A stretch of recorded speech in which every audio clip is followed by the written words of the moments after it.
In June 2025, a troubling incident unfolded on live television as Australian journalist Lauren Tomasi, a U.S. correspondent for 9 News, was struck by a rubber bullet while covering protests in downtown Los Angeles. The protests were a response to controversial immigration enforcement raids and the deployment of federal troops, actions that had sparked widespread civil unrest across several U.S. cities. The moment Tomasi was hit was captured live, drawing immediate concern and sparking international outrage. Tomasi was standing with her camera crew, clearly marked as press, when a law enforcement officer fired a rubber bullet that struck her in the leg. The force of the impact caused her to cry out and momentarily lose balance. The broadcast showed her visibly shaken, while her cameraman moved quickly to get them to safety. Despite the frightening encounter, Tomasi later confirmed she was sore but otherwise okay, and thanked viewers for their support. Her professionalism in the immediate aftermath was widely commended. The incident occurred amid increasing tensions between protesters and law enforcement. The federal government had ordered aggressive crackdowns on protest gatherings, deploying not only LAPD officers but also members of the National Guard and Marines, a move criticized by civil rights advocates and political opponents alike. Reports from the scene indicated that journalists and peaceful demonstrators were caught in the crossfire of escalating crowd control tactics that included rubber bullets, tear gas, and baton charges. Australia's response was swift. Prime Minister Anthony Albanese described the footage as horrific and expressed deep concern over the safety of Australian citizens abroad, especially journalists performing their duties. He emphasized that Tomasi had been clearly identifiable as a member of the media, holding a microphone and reporting live on air. Albanese confirmed that the Australian government raised the matter with U.S. officials and was monitoring developments closely. He reiterated Australia's stance on protecting press freedom, calling for accountability and transparency in how crowd control tactics are implemented. The incident also prompted a response from 9 News Australia, which condemned the attack on its journalist and stated it would fully cooperate with any investigations. The network's CEO, Matt Stanton, said that Lauren Tomasi and her cameraman Jimmy were recovering and being provided with full support. He stressed that no journalist should ever be placed in harm's way while doing their job, especially when clearly marked as press. Australia's Media, Entertainment and Arts Alliance, MEAA, joined the chorus of condemnation, calling for a formal investigation into the use of force against journalists. The union released a statement emphasizing that members of the press are not combatants and must be treated with the same protection as other frontline personnel. This is not just about Lauren Tomasi, the MEAA stated. It is about the broader principle of press freedom and the ability of journalists to work without fear of violence or intimidation. Opposition leaders in Australia, including Senator Sarah Hanson-Young and Karl Stefanovich, echoed these sentiments and called for stronger diplomatic engagement to prevent future incidents of this nature. Some political analysts suggested that the incident could cast a shadow over upcoming diplomatic discussions, including the G7 summit where both Albanese and U.S. President Donald Trump were expected to meet. As of now, the LAPD has launched an internal investigation into the circumstances that led to Tomasi being shot. The department acknowledged public concern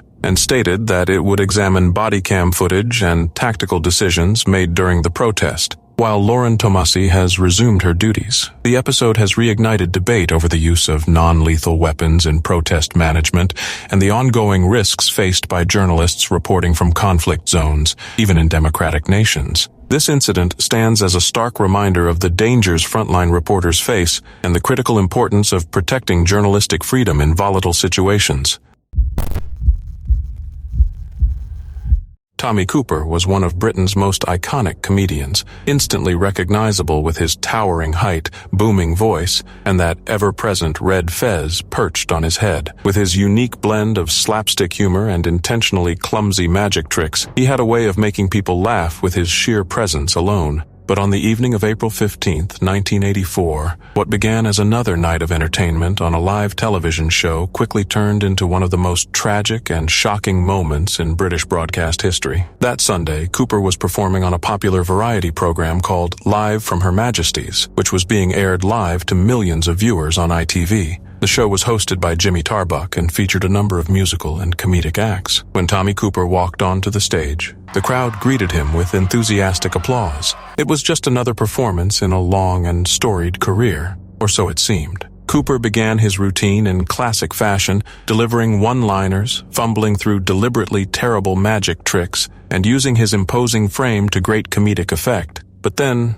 as he was in the middle of a bit involving a cloak and some props handed to him by his assistant, he suddenly staggered backwards and collapsed against the curtain. The fall looked theatrical, almost like part of the act. The audience, familiar with his slapstick antics, burst into laughter, assuming it was just another physical gag from the master of comedic timing. However, after a few seconds, it became evident that something was very wrong. Cooper did not get back up. His assistant, still on stage, appeared visibly confused and concerned. Behind the scenes, stagehands quickly realized that Cooper had suffered a medical emergency. The director of the live broadcast made the quick decision to cut to a commercial break to avoid further confusion and give medical staff time to respond. Backstage, the atmosphere shifted from confusion to panic. Cooper had collapsed from a massive heart attack. Efforts were made to resuscitate him, and paramedics rushed to the scene. Meanwhile, the show continued after the commercial break, with other performers taking the stage. Most of them had no idea what had just happened. The producers decided to carry on with the program to avoid alarming the live audience or the viewers at home. Despite the swift medical response, Tommy Cooper was later pronounced dead at Westminster Hospital. He was 63 years old. The news of his death was not officially announced until after the show had ended, leaving viewers stunned when they learned the truth. Many had been watching in real time and had no idea that the moment they had laughed at was the final moment of a beloved performer's life. The incident had a profound impact on fans, colleagues, and the entertainment industry as a whole. Cooper's sudden death on stage became a haunting reminder of the unpredictability of live performance and the fine line between comedy and tragedy. His legacy, however, has endured. Generations continue to enjoy his performances through old recordings, and he remains a symbol of classic British comedy. Even decades later, the surreal and tragic nature of Tommy Cooper's final performance is remembered as one of the most poignant moments in television history. Though he died doing what he loved, most making people laugh, his final bow was a moment of heartbreaking reality that left a nation in shock and mourning. It was July 14th, 2024, in China, when 24-year-old Pan Xiaoting prepared for what would tragically become her final Mukbang livestream. Known online for her jaw-dropping binge-eating challenges, Pan had built a loyal following that eagerly tuned in to watch her consume massive quantities of food. That day, her table was packed. 22 pounds of food, from fried chicken and seafood to rich chocolate cake. Thousands were watching. Pan's rise to fame was anything but glamorous. She started off as a waitress, struggling to make ends meet.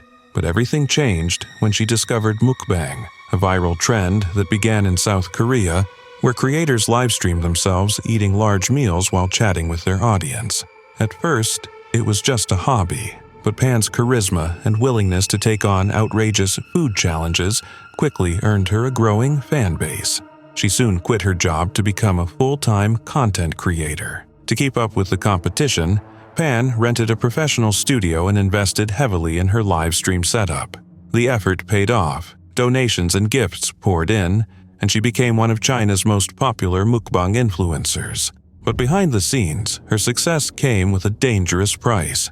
Her challenges grew more extreme over time, some lasting up to 10 hours, featuring absurd amounts of food. Her parents were worried.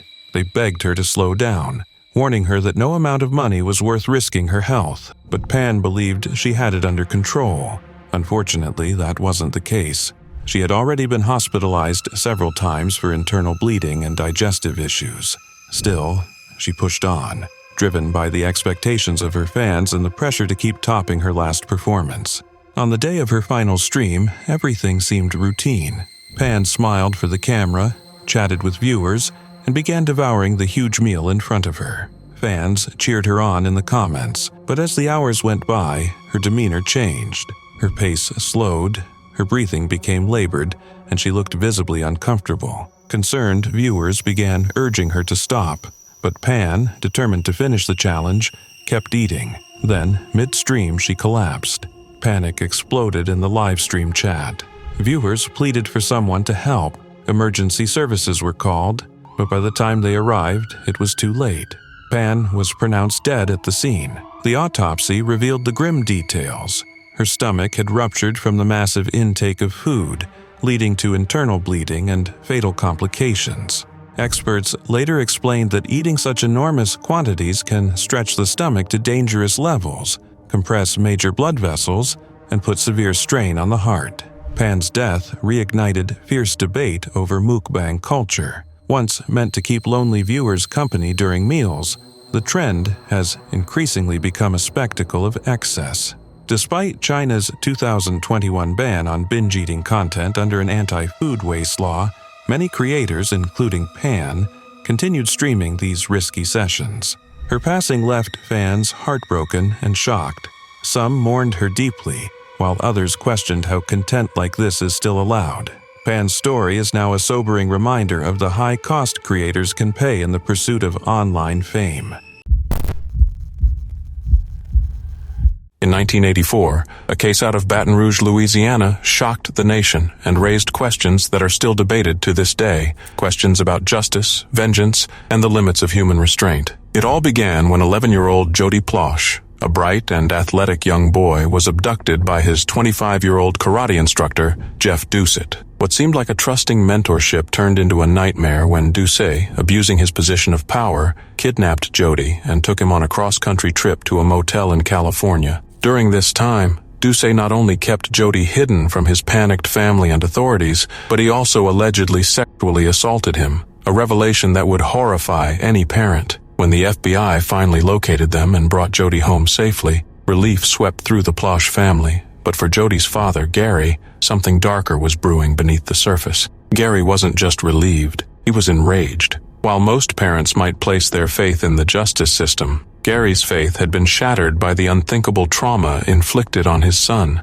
And so, as Doucet was being extradited back to Baton Rouge to face charges, Gary made a decision that would burn his name into history books and public memory forever. On March 16, 1984, Gary arrived at the Baton Rouge Metropolitan Airport with a small-caliber revolver hidden under his jacket. He positioned himself near a row of payphones, wearing a baseball cap and dark glasses, pretending to be just another guy making a call. What he was really doing was waiting for the man who had stolen his son's innocence. As Doucet walked through the airport, flanked by law enforcement officers, TV news cameras rolling, Gary turned around, raised his gun, and fired a single shot into the side of Doucet's head. The moment was so sudden, so precise, that it stunned the police officers right next to him and shocked viewers who would later see it play out on television. Doucet collapsed instantly, and although he was rushed to the hospital, he died the next day. Gary was immediately arrested on the scene, but public opinion was anything but unanimous. Many Americans viewed Gary's actions as understandable, even justifiable, a grieving, outraged father taking justice into his own hands. Others argued that no matter how emotionally charged the circumstances, vigilante violence couldn't be tolerated in a society built on rule of law. In a remarkable twist, the court seemed to lean toward mercy. Gary Plosh was charged with second-degree murder but ended up pleading no contest to a reduced charge of manslaughter. The sentence? 7 years suspended, 5 years probation, and 300 hours of community service. He served not a single day in prison. While some critics were disturbed by what they saw as a lenient punishment, others saw it as a compassionate response to a man pushed to his psychological limits. The event lives on today in true crime documentaries, ethics classrooms, and viral video compilations as people continue to argue, was Gary a hero, a criminal, or something in between? In later interviews, Gary expressed regret not for feeling anger, but for the action he took, acknowledging that violence, even in vengeance, comes with a heavy burden. Jody, now grown, has spoken openly about the ordeal and has said he forgave his father, understanding the torment that led him to that moment. It remains a chilling yet deeply human story of pain, of justice, of a father's love pushed to the edge.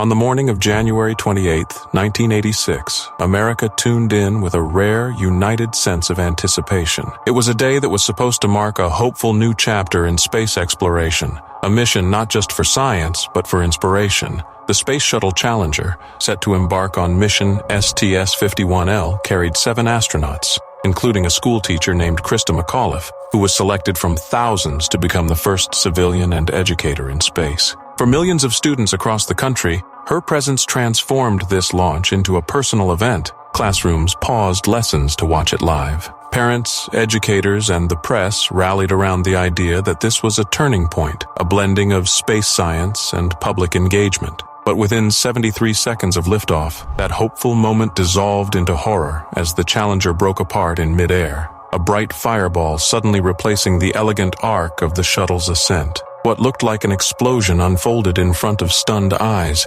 Viewers, including children, teachers, and news anchors, were struck silent as the twin booster rockets spiraled off course and a twisted cloud of smoke remained where a proud vehicle had just been. There were no survivors. The crew, Commander Francis Scobie, pilot Michael J. Smith, mission specialists Ronald McNair, Ellison Onizuka, and Judith Resnick, payload specialist Gregory Jarvis, and Krista McAuliffe had been lost in what was later revealed to be a preventable catastrophe. Investigations showed that the cause of the failure was a faulty O-ring seal in the right solid rocket booster. These rings, essentially rubber gaskets designed to prevent hot gas from escaping, had become brittle in the unusually cold Florida morning. The night before the launch, temperatures had dropped below freezing, a rarity for the area. Engineers at Morton Thiokol, the manufacturer of the boosters, expressed serious concerns. Some pleaded with NASA to postpone the launch, warning that the O-rings might not hold. But amid immense schedule pressure, public attention, and political stakes,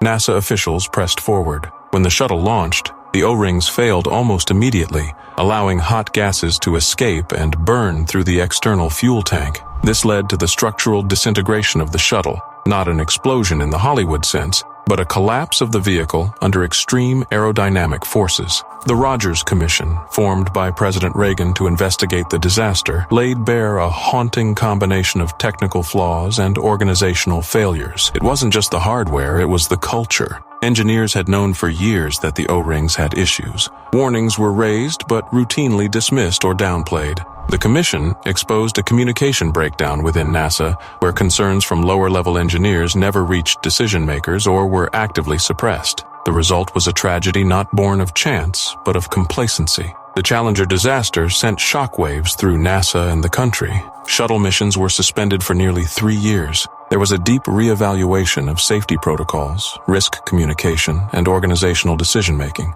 Krista McAuliffe's dream of teaching from space never came to life, but her legacy reshaped how space exploration would be approached moving forward. The Challenger's crew is now remembered not just for how they died, but for why they flew, to explore, to teach, to push boundaries. It remains one of the most powerful reminders that in the pursuit of greatness, caution, honesty, and accountability are not optional, they are essential.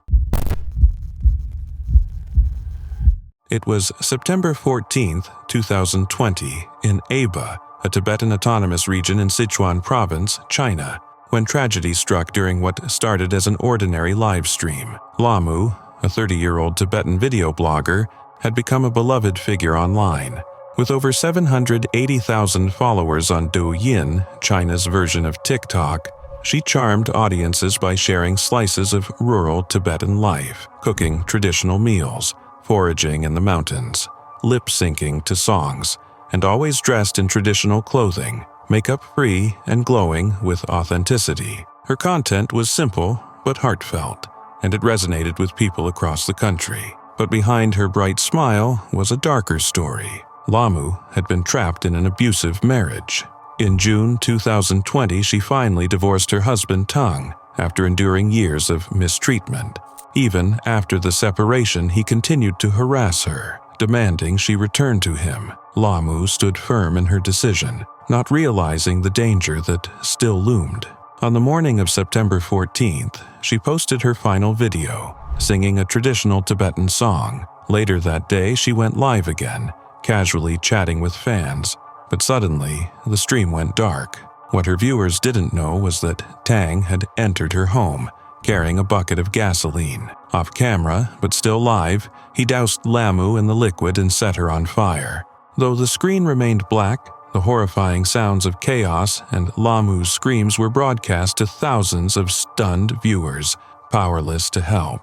Neighbors rushed to her aid, managing to put out the flames and call emergency services. Lamu was hospitalized with burns covering 90% of her body. For 2 agonizing weeks, she fought for her life, But on September 30th, she passed away. Her death sent shockwaves through China and beyond. Supporters raised funds for her treatment and flooded her Douyin account with messages of grief and outrage. Tong was arrested shortly after the attack and later sentenced to death. The court condemned his actions as cruel and calculated revenge over her decision to leave him. Lamu's death highlighted a much larger issue: domestic violence in China. Although the country officially criminalized domestic abuse in 2016, critics say the laws are full of loopholes, failing to cover non-married couples, same-sex relationships, or emotional abuse. In many rural areas, violence is still seen as a private matter, discouraging victims from seeking help. During her marriage, Lamu had reportedly asked authorities for protection, but her pleas were dismissed as mere family issues. That lack of support ultimately cost her life. In 2020, China introduced a 30-day cooling-off period for couples seeking divorce, meant to reduce impulsive breakups. But for abuse victims like Lamu, it can mean being trapped with their abuser for even longer. A 2013 study by the All China Women's Federation reported that 1 in 4 married women in China had experienced domestic violence. The problem is even more severe in rural areas like Aba, where traditional values run deep and women have fewer resources. Following Lamu's death, activists and fans turned her Douyin page into a digital memorial. Her videos, once a celebration of culture and daily life, became symbols of strength, sorrow, and the urgent need for change. Some local governments have since taken steps to prevent similar tragedies, including databases to track known abusers. But many argue it's not enough. Lamu's life was full of grace, resilience, and authenticity. Her death was a devastating loss, but it sparked conversations China could no longer ignore. Her story continues to inspire efforts for justice, safety, and real protection for those trapped in cycles of abuse. It was an ordinary Tuesday afternoon in Guayaquil, Ecuador, when the unexpected unfolded on live television. Viewers tuned in to TC television expecting regular news coverage, only to witness a chilling reality play out before their eyes. Around 2 p.m., a group of 13 masked and heavily armed men stormed the live broadcast studio. They carried guns, grenades, and even dynamite, creating a terrifying scene of chaos and fear. The staff were forced to the floor, and the intruders demanded airtime to issue threatening messages. The broadcast continued briefly, capturing the tension as one cameraman was shot in the leg and another suffered a broken arm. This was not a performance or a prank. It was a calculated act of aggression that exposed the growing boldness of criminal groups in the country. Viewers watched in disbelief as what should have been an afternoon news segment turned into a hostage crisis broadcast to thousands across the nation. It marked a turning point not just in Ecuador's media history, but in the broader struggle the country was facing with organized crime and escalating violence. Authorities acted swiftly. Within approximately 20 to 40 minutes,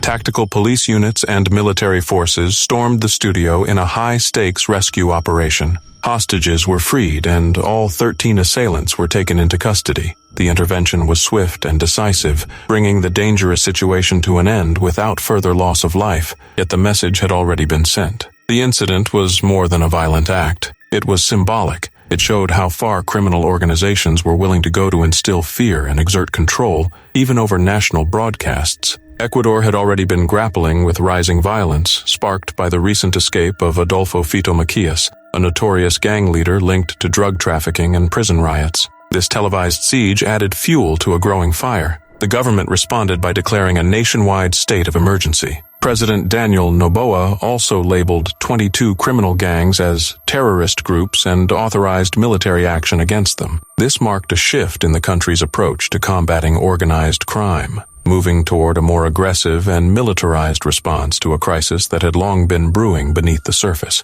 The aftermath was significant. TC television ceased operations for 2 days, and many journalists involved in the incident reported trauma, including anchor Jose Luis Calderon, who later spoke about seeking psychological support. The attack left a lasting impression on the public, raising urgent questions about safety, media freedom, and the state's ability to protect its institutions. It also forced a reevaluation of how Ecuador confronts the growing power of gangs and the influence they hold over both urban and rural areas. Internationally, the event drew concern and offers of assistance, including from the United States. Meanwhile, Ecuador intensified its border security, cracked down on gang operations, and increased military presence in key regions. What began as a shocking interruption on live television quickly became a national emergency, revealing the depth of the country's internal conflict. The studio takeover was more than a violent outburst. It was a clear sign that the battle between state authority and criminal organizations had entered a new and more dangerous phase.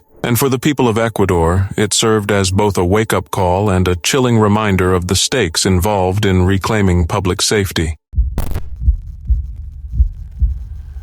The tragic story of Daniel V. Jones is one of those moments that left a permanent scar on live television history, and even more so on how we view desperation, mental health, and the healthcare system. On April 30th, 1998, during the busy afternoon rush hour in Los Angeles, 40-year-old Jones drove his white pickup truck onto an overpass of the 110 freeway near Harbor City, parked his vehicle, and staged a disturbing protest that would soon unfold live on countless TV screens across America. Jones wasn't just some random man with a grudge. He was someone suffering from both cancer and HIV, feeling utterly let down by his HMO, which he claimed had failed him repeatedly. According to letters and videos he had prepared ahead of time, Jones was furious over delays in treatment, a lack of compassion, and what he felt was a system more interested in profit than people. When he stopped his car that day, he had a shotgun, several handwritten protest signs, a gasoline canister, a video camera, and heartbreakingly,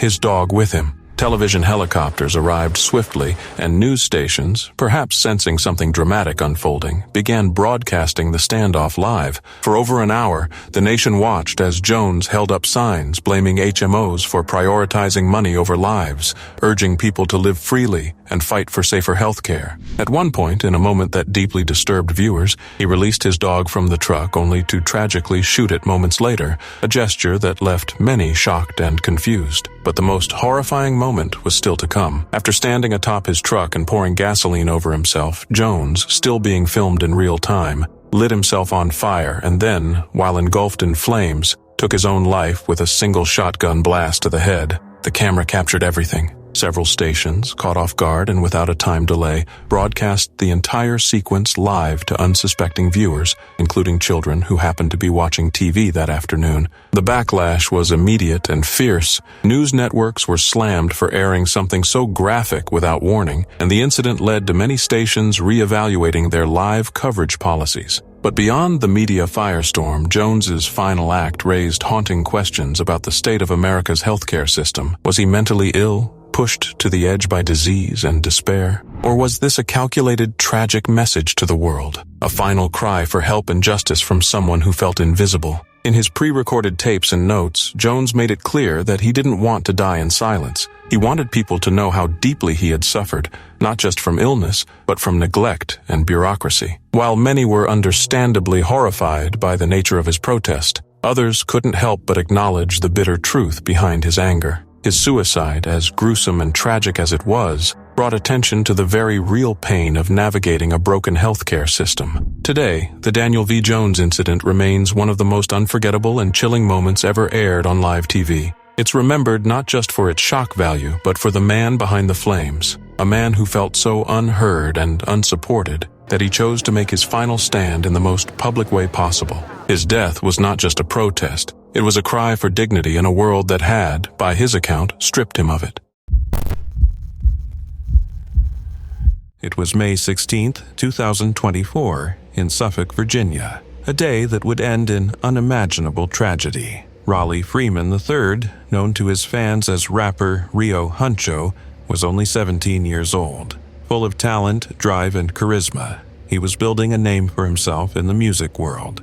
With nearly 29,000 followers on Instagram and a growing presence on Spotify, Rio was on the path to something big. That evening, Rio went live from his home, a casual stream for his fans. It wasn't anything unusual. He often used these moments to connect with followers and share his personality outside of his music. But this time, things took a devastating turn. During the live stream, Rio picked up a handgun, something he had used before in photos and videos as part of his image. This particular gun had a green laser and a flashlight attachment. At first, he treated it casually, almost like a prop. He waved it around, appeared to turn off the safety, and then, in what seemed like a moment of overconfidence, pointed it at his own head. He made a bold statement and pulled the trigger. A loud gunshot rang out. The phone dropped. The live stream abruptly ended. Many viewers were left stunned, unsure if what they had seen was real. Some thought it was a dark joke or a fake stunt, but the truth came quickly. Rio had accidentally shot himself. Emergency responders arrived and rushed him to the hospital, but the damage was done. He was pronounced dead shortly after. Authorities later confirmed that the gunshot was accidental and self-inflicted.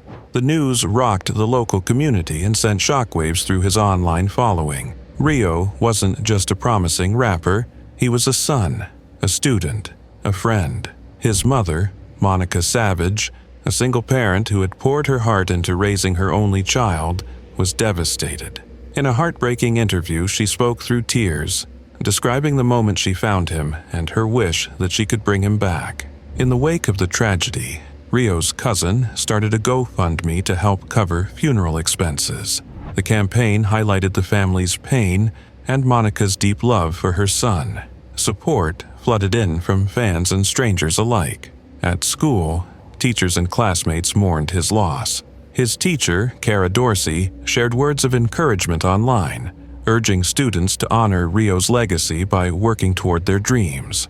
A balloon release followed, a colorful, emotional tribute to a life that ended far too soon. Rio's accidental death also reignited conversations around gun safety. Authorities began investigating how a loaded firearm ended up in his possession. Experts stressed the importance of education and secure gun storage, especially in households with teens. Simple safety steps, they noted, could save lives. Rio Honcho's music, songs like Money Getta and DOA, remains as a reminder of his talent and potential. Though his life was cut short, his story stands as a powerful lesson on the importance of caution, awareness, and protecting our youth. It was a clear, sunny Tuesday morning in New York City on September 11th, 2001, the kind of day that felt too normal to ever be remembered for anything. People were heading to work, grabbing coffee, checking voicemails on chunky flip phones, completely unaware that the world as they knew it was about to change forever. At 8:46 a.m., the first sign that something was very wrong came in the form of American Airlines Flight 11, which slammed into the North Tower of the World Trade Center. Smoke billowed from the building as news channels scrambled to cover what initially looked like a horrific accident. Anchors speculated about a small plane, pilot error, or some kind of navigation failure. Cameramen zoomed in on the gaping hole. Firefighters were rushing in, and nobody quite knew what to make of it. Then, 17 minutes later, while the world was still trying to process what had just happened, the second plane showed up, and this one arrived on live television. At exactly 9:03 a.m., United Airlines Flight 175 came into frame like something out of a nightmare.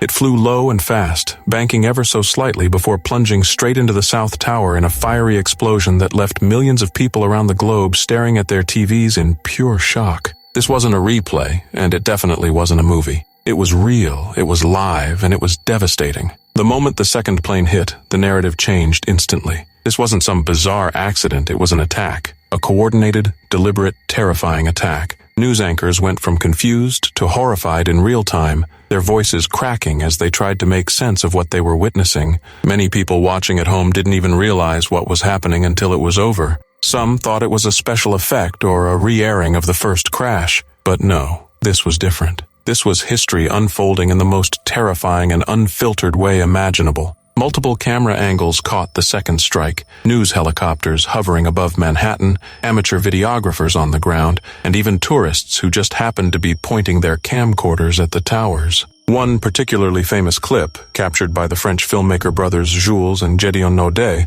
shows a group of firefighters preparing to respond to the first crash when the second plane suddenly roars overhead and slams into the South Tower. The firefighters' reactions are a mix of awe, disbelief, and raw fear, and it mirrors what everyone else was feeling at that moment. That second impact made everything horrifyingly clear. America was under attack, and this was only the beginning of what would become one of the darkest days in modern history. The footage of the second plane strike quickly became one of the most replayed and analyzed video clips in the world. It's now a permanent part of history, archived, dissected, and remembered by anyone who lived through it. In many ways, that live broadcast forced the world to collectively witness the horror as it happened. It was the moment that tore away the illusion of safety and ushered in an era of fear, resilience, war, and global change. Watching the second plane hit the South Tower live wasn't just a shocking TV moment. It was a front-row seat to a tragedy that would reshape the 21st century. The footage didn't just capture a building being hit.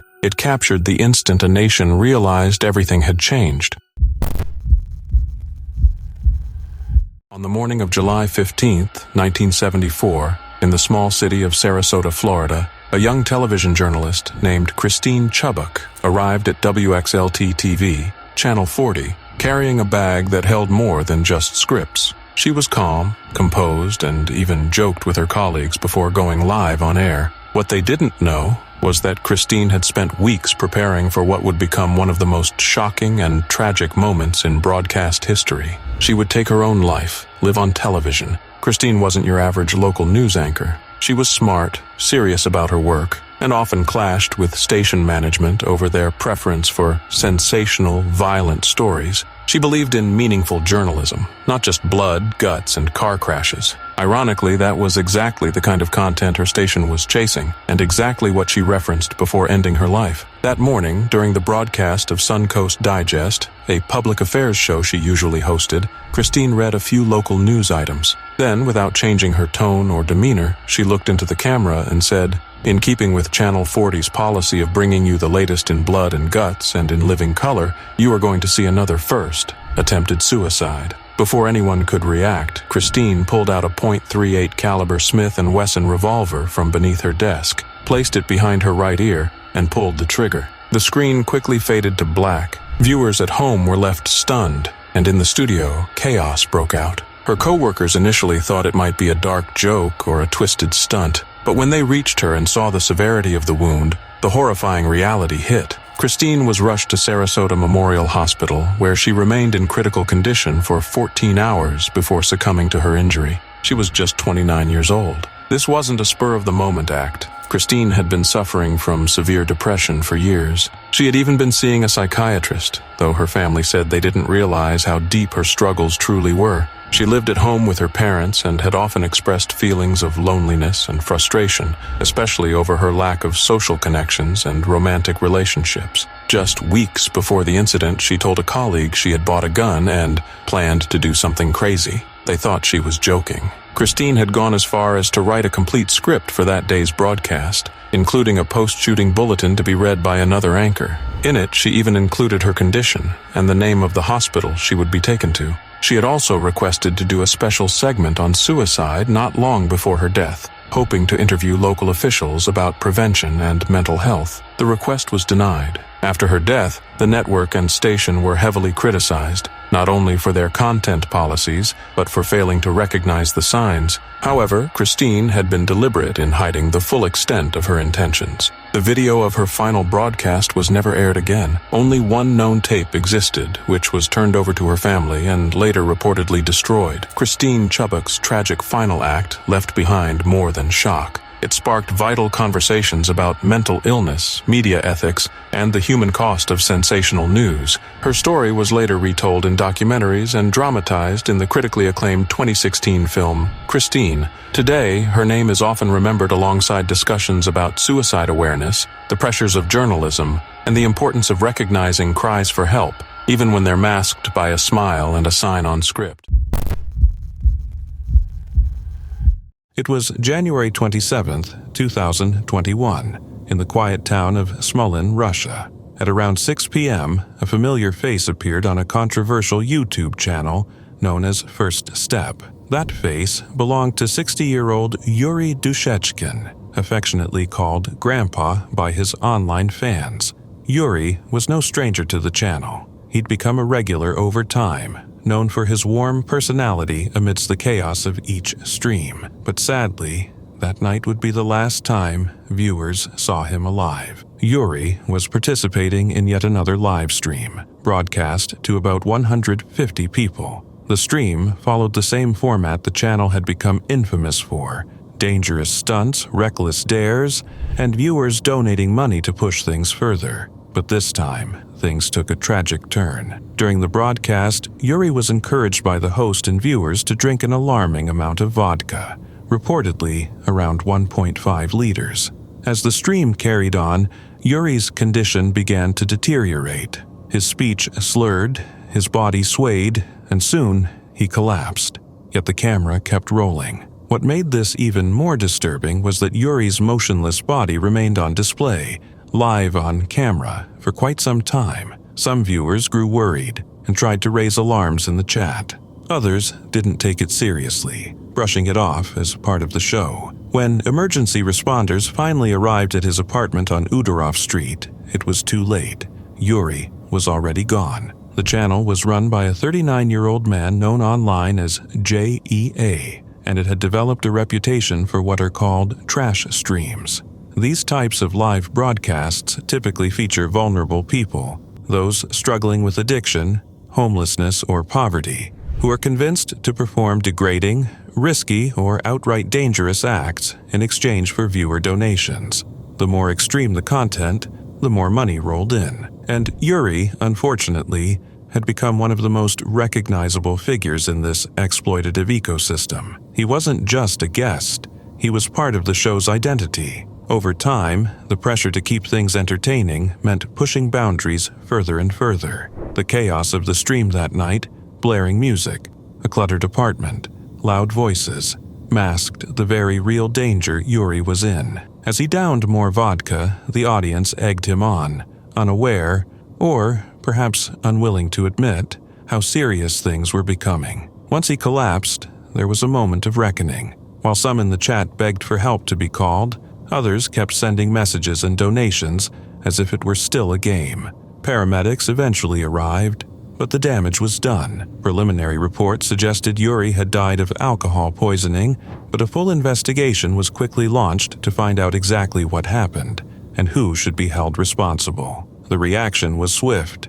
The Russian Regional Investigative Committee opened a criminal case, accusing the stream's organizers of negligence leading to death. Locals also came forward, saying they had complained for years about the noise, drunken guests, and chaos coming from the apartment used for filming, but nothing had ever changed. Even Russian Senator Alexei Pushkov spoke out, condemning trash streams as a dangerous trend and calling for legislation to prevent such tragedies. He argued that it was time to crack down on exploitative content that profits from people's suffering. Yuri's death shocked the online community and shed light on the darker side of internet entertainment. It wasn't just a single tragic event, it was a wake-up call. Critics began calling on platforms like YouTube to take stronger action against harmful content and do more to protect vulnerable individuals from being exploited on screen. As the investigation continued, one thing became clear: the culture that allowed this to happen, where human dignity is sacrificed for views and donations, has to change before more lives are lost. On January 2, 2023, during a nationally televised Monday Night Football game between the Buffalo Bills and the Cincinnati Bengals, a horrifying moment unfolded that stunned millions of viewers and shook the entire sports world. Demar Hamlin, a 24-year-old safety for the Buffalo Bills, collapsed suddenly on the field after executing what initially appeared to be a routine tackle. In the first quarter of the game, Hamlin tackled Bengals wide receiver T. Higgins, rose to his feet briefly, and then abruptly fell backward onto the turf, unresponsive. What followed was one of the most distressing scenes ever broadcast during a live sporting event. Medical personnel rushed onto the field within seconds. It became clear this was no ordinary injury. Hamlin had suffered cardiac arrest. First responders administered CPR on the field for nearly 10 minutes, and an automated external defibrillator, AED, was used to restart his heart. Players from both teams formed a solemn circle around Hamlin, many of them kneeling in prayer or openly weeping, unable to hold back emotion as their teammate and opponent fought for his life right in front of them. The The gravity of the situation was felt not only by those in the stadium, but by the millions watching at home. The ESPN broadcast, caught in a moment with no precedent, shifted into solemn silence and careful updates. Commentators, clearly shaken, did their best to communicate facts without adding to the panic. What had been a normal football game had instantly turned into a life-and-death emergency broadcast live across the world. The NFL made the decision to suspend and ultimately cancel the game, a rare move, especially in such a high-stakes late-season matchup. But at that moment, football no longer mattered. Hamlin was transported by ambulance to the University of Cincinnati Medical Center, where he was listed in critical condition and placed on a ventilator. The diagnosis was later revealed to be commotio cordis, a rare and often deadly condition where a sudden blow to the chest during a critical window in the heart's rhythm causes it to stop. The odds of surviving such an event are slim, especially without immediate response. But thanks to the quick action of medical personnel, the presence of emergency equipment, and proper training, Demar Hamlin's life was saved. Over the next few days, updates on Hamlin's condition were closely followed across the country. Messages of support flooded in from fellow athletes, celebrities, fans, and even political leaders. His toy drive charity, originally created with a modest goal, raised millions of dollars almost overnight as people sought some way to show support. By January 11th, just 9 days later, Hamlin was discharged from the hospital and began his journey toward recovery. His story didn't end there. Hamlin made a remarkable recovery and, in a turn that many deemed miraculous, returned to the NFL field later that same year. More than just a football player, he became a symbol of hope, resilience, and the importance of emergency preparedness in sports. He partnered with the American Heart Association, campaigned for wider access to CPR training, and spoke openly about his experience to raise awareness about cardiac health. The incident sparked a national conversation about player safety and emergency medical response, not just in professional sports, but at all levels of competition. It served as a stark reminder that behind every jersey is a human life, and that split-second decisions and proper medical support can make the difference between tragedy and survival. Demar Hamlin's collapse was one of the most terrifying moments in recent sports history, but it ultimately became a story of survival, unity, and the power of quick action and collective care. If there was ever a moment in American history that played out like a surreal crime drama, live, unfiltered, and utterly shocking, it was the shooting of Lee Harvey Oswald on November 24, 1963. Just 2 days earlier, the nation had been devastated by the assassination of President John F. Kennedy, who was shot while riding in a motorcade through Dallas, Texas. The prime suspect, Lee Harvey Oswald, had been swiftly arrested, and though his guilt was widely assumed, he had not yet stood trial. He was a former Marine, a drifter, a defector to the Soviet Union, and an enigmatic figure with many unanswered questions swirling around him. The country was hungry for answers, but those answers died with Oswald, in front of a live television audience. It all happened at the Dallas Police Headquarters, where Oswald was being transferred from the city jail to the county jail. The building was crawling with reporters, flashing cameras, and tense law enforcement officers. The press had been alerted to the transfer, and in a decision that would be heavily criticized later, they were allowed to watch from the basement garage. Oswald, handcuffed and flanked by police officers, was led out through a corridor in what was meant to be a routine transfer. But just as he stepped into the garage, a man suddenly lunged forward from the crowd, raised a small .38 caliber revolver, and fired a single shot into Oswald's abdomen. The shooter was Jack Ruby, a 52-year-old Dallas nightclub owner with ties to the criminal underworld and a fondness for the local police. His motives, to this day, remain clouded in mystery. Ruby later claimed that he was overwhelmed with grief and anger over Kennedy's death and wanted to spare Jacqueline Kennedy the agony of a drawn-out trial. But many weren't convinced. Conspiracy theories immediately exploded. Was Ruby silencing Oswald on behalf of the mafia, the CIA, foreign powers? Or was he just a deranged man looking for his moment in the spotlight? The fact that Ruby had such easy access to Oswald right inside a police station only fueled suspicions of a deeper cover-up. Millions of Americans watched the event unfold in real time. It was the first homicide ever broadcast live on national television, Viewers saw Oswald grimace in pain, collapse to the floor, and be quickly surrounded by stunned officers. He was rushed to Parkland Memorial Hospital, the same hospital where Kennedy had been pronounced dead just 2 days earlier, but Oswald didn't survive. With that single gunshot, the opportunity to fully unravel the truth behind the president's assassination vanished. In the aftermath, Ruby was arrested and eventually convicted of murder. He was sentenced to death, but his conviction was overturned on appeal. Before he could be retried, Ruby died of cancer in 1967. To this day, countless books, films, documentaries, and investigations have tried to piece together the puzzle of what really happened in those chaotic days. The Warren Commission concluded that both Oswald and Ruby acted alone, but that answer has satisfied few. For many, Oswald's live execution only deepened the mystery and left wounds in the American psyche that have never fully healed. The killing of Lee Harvey Oswald wasn't just a bizarre moment in television history. It was a turning point that left an entire nation haunted, not just by what they had seen, but by what they would never know. It was a warm summer evening in Quozhou, China, on July 20th, 2021. Xiao Qumei, a 23-year-old crane operator, had just wrapped up another long shift at a construction site in Jiangxi province. Known for her petite frame, striking presence, and infectious energy, Xiao stood out in a field dominated by men. But what made her truly unique wasn't just her job, it was how she shared it with the world. Xiao had gained over 100,000 followers on Douyin, China's version of TikTok, by posting videos of her life high above the city skyline. She gave her viewers an inside look at the day-to-day reality of crane operations, all from the dizzying heights of her crane cabin. Her content was uplifting, her smile always present, and her videos challenged stereotypes about gender and labor. She was more than just an influencer. She was an inspiration. That evening, Xiao decided to record one last video before heading home.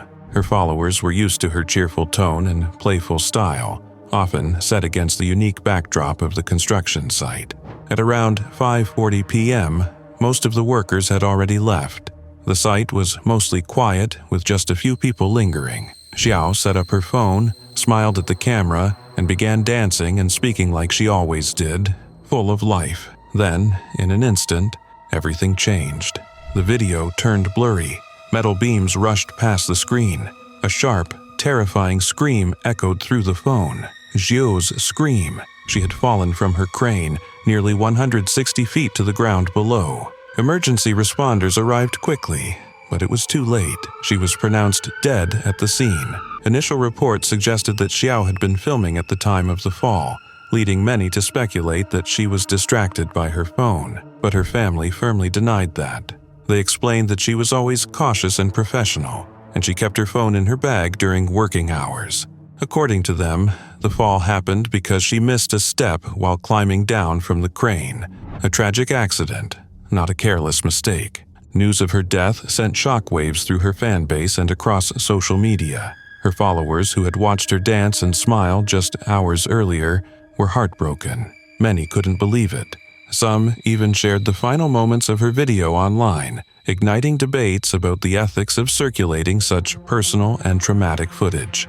Her family, devastated by the sudden loss, held a private funeral.